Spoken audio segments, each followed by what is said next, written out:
Welcome to Chillin' 101. We hope this video helps. In this video, I will explain how to make vinaigrette for salad. Creating a delicious homemade vinaigrette is surprisingly simple and elevates any salad.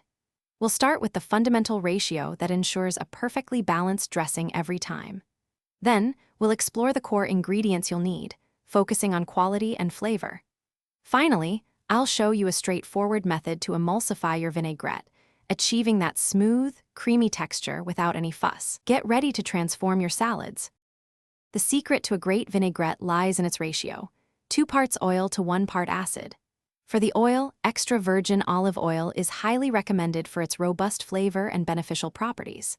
When selecting your acid, apple cider vinegar offers a tangy, slightly sweet note, while fresh lemon juice provides a bright, zesty kick. Feel free to experiment with different vinegars, like red wine or white wine vinegar, to find your favorite combination. To mix your vinaigrette, simply combine all ingredients in a bowl and whisk vigorously, or shake them well in a jar with a tight-fitting lid. A small amount of Dijon mustard is a fantastic addition.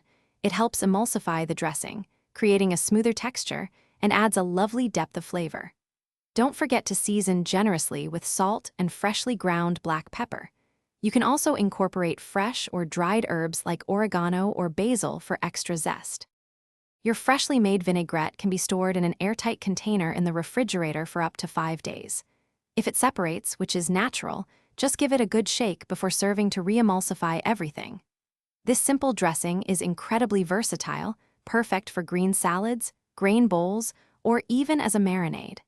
Remember to check the description below for a link to the Owala water bottle and other great deals to keep you refreshed. Enjoy your delicious, homemade dressing. Thanks for watching. Consider subscribing if we helped you.